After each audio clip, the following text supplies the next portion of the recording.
This is the Unitarian Universalist Church of Indianapolis. Sermon for February 14th, 2021, A Many-Splendored Thing by Jamie Hinson-Rieger.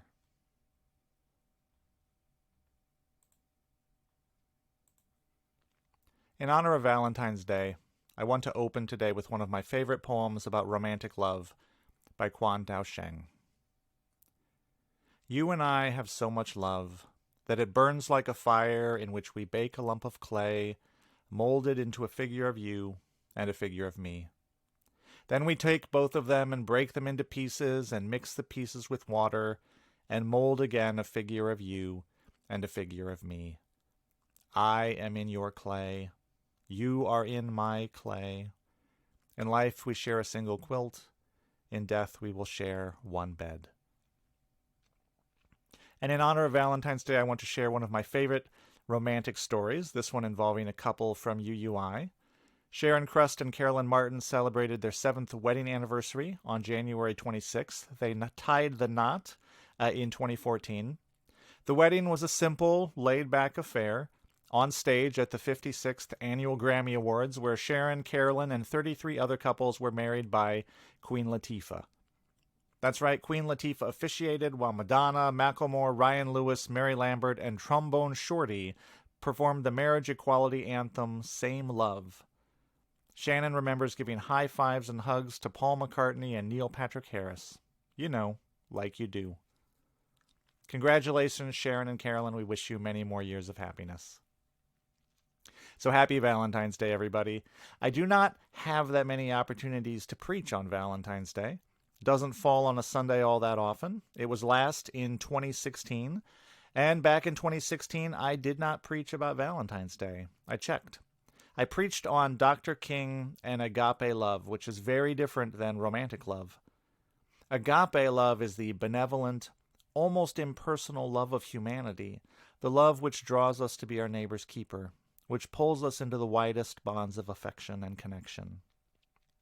Romantic love is almost its opposite, a highly personal love which chooses or exalts one or a few over all others, which draws bounds around us and our loves to the exclusion of those outside the circle. Romantic love is the opposite of disinterested love.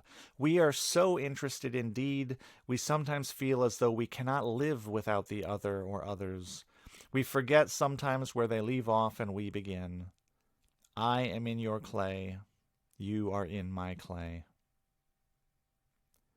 Agape love is a liberatory force in the sense that it binds us up with the destiny of humanity and causes us to see that I am not free unless all are free. Romantic love can also be a liberatory force in that it often pulls us out of our conception of ourselves, unlocks parts of ourselves we never knew in response to the presence of the other, and teaches us to be daring and fierce and compassionate and tender all at once. Both forces have their shadow side. Agape love in its very universality, its very impersonalism, can forget the worth of the individual and even sacrifice the individual for the group. It can become tyranny. Romantic love in its intense personalism and self-interest can become selfish or fearful or controlling, can narrow the self of the lover and everyone in their orbit. People have died for, killed for, and been saved by agape love. People have died for, killed for, and been saved by romantic love. Both are psychic and social forces that should command our respect. So in preparation for this sermon, I polled my worship team about their feelings then about Valentine's Day, this day set aside to honor and celebrate romantic love, this powerful and personal force in our lives.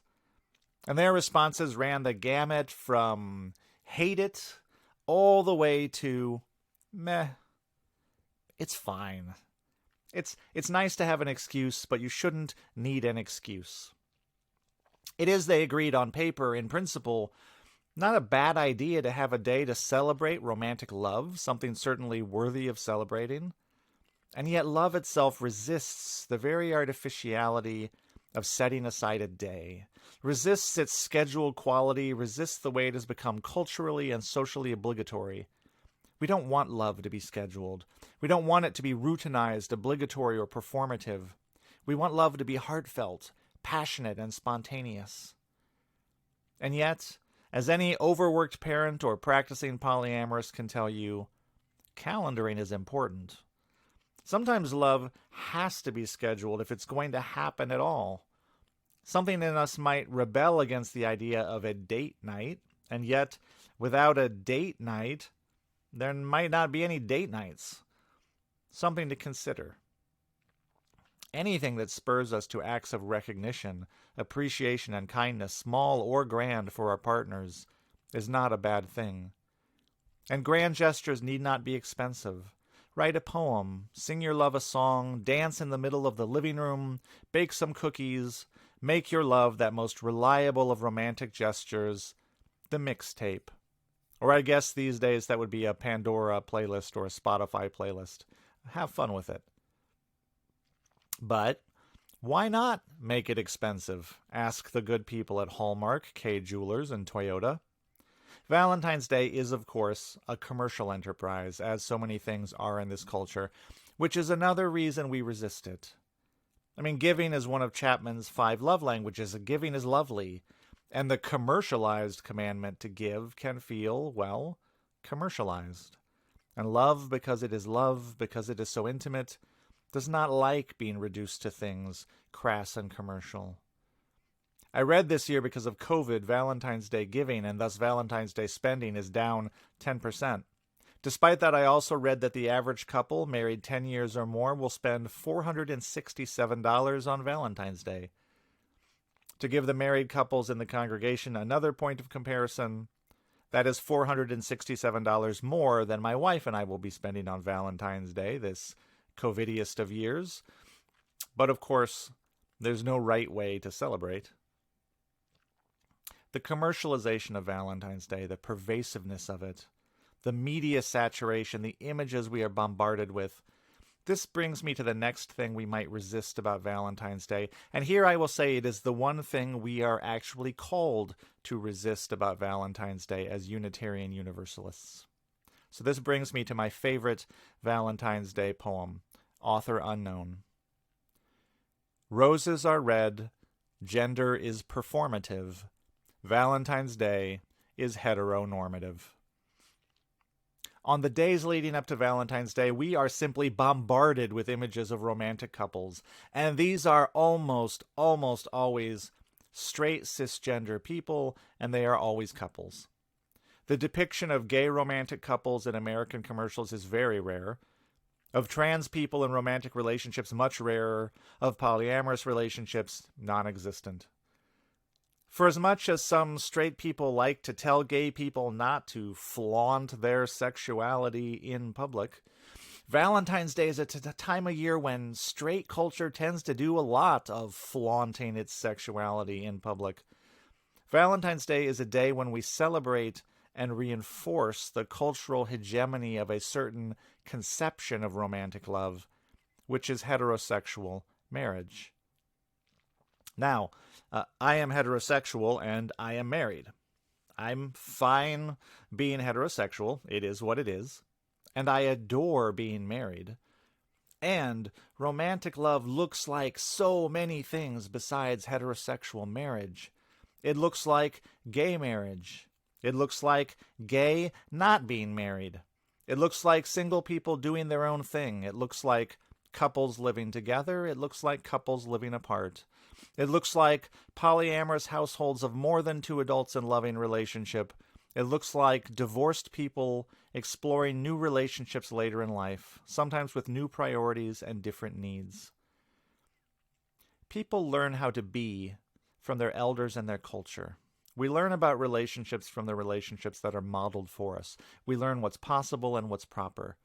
We are taught how to perform these cultural roles. And when people are given such narrow models for romantic relationships as our culture offers up, then in the absence of role models for alternatives, people have to just kind of make it up. Or more likely, these days they go onto the internet for information, which is sometimes great and sometimes not so great.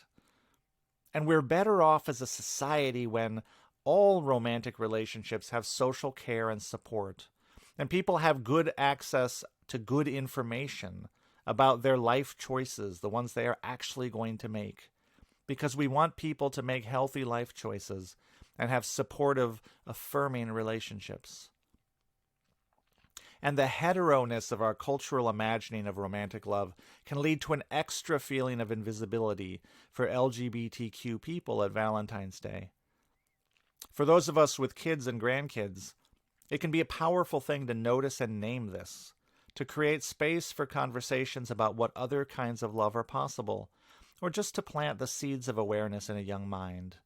For example, I only see a man and a woman in this commercial. My friend David also buys his husband flowers. Or, our family looks different than that family. We love each other very much, don't we? Just noticing and naming.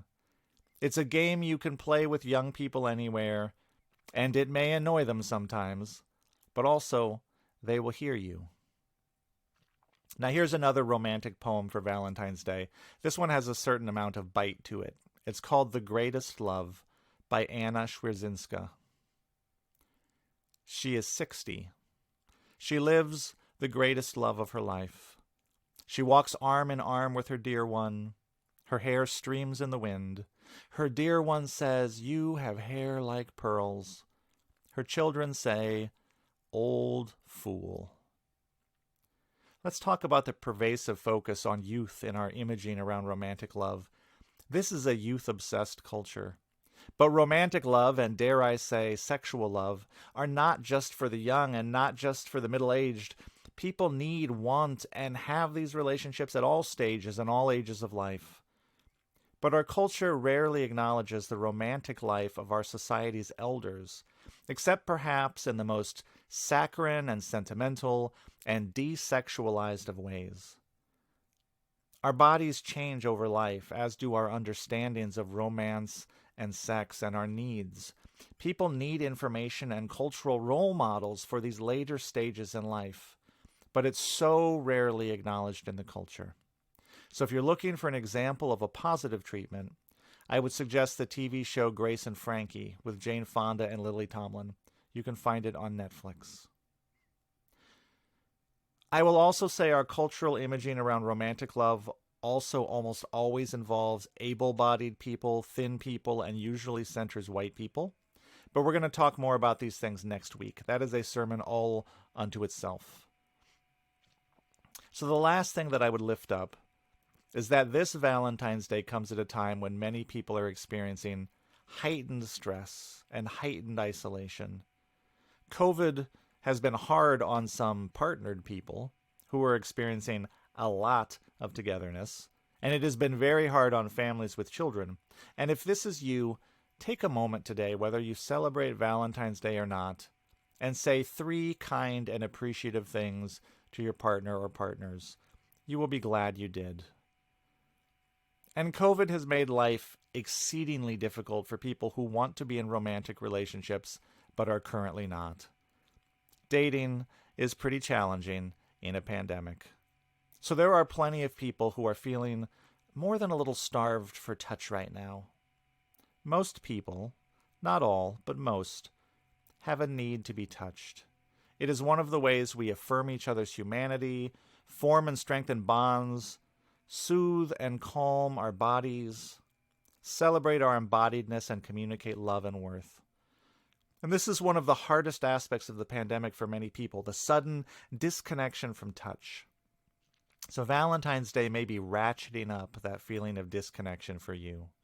And if this is you, be extra loving to yourself today and tomorrow and the day after that. Pamper yourself however you can, ideally in physical ways that are nice to your body. And know that you are loved and worthy of love. And then remember that this will not last forever. There will be an end to this.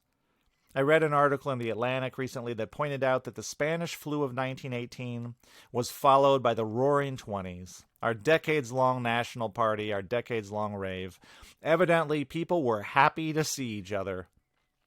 So this will end, and we will hug again and hold hands, and people will date again and dance again and laugh together in close proximity without reference even to who's in whose pod. The party is coming. And meanwhile, I close with this poem by the great Wendell Berry called The Larger Circle, reminding us of all the ways we are held in love and all the ways we are connected by love to one another, to life itself, to magic and to mystery. The larger circle. We clasp the hands of those that go before us, and the hands of those who come after us. We enter the little circle of each other's arms and the larger circle of lovers, whose hands are joined in a dance, and the larger circle of all creatures passing in and out of life, who move also in a dance, to a music so subtle and vast that no one ear hears it, except in fragments. May we be grateful for all of the ways that love holds us and connects us still. May we breathe in that love. May we breathe it into our bodies. May we celebrate our bodies and our capacity for love and connection and touch and celebration. And may we continue to center ourselves in that gratitude until the party arrives. Blessed be, and amen.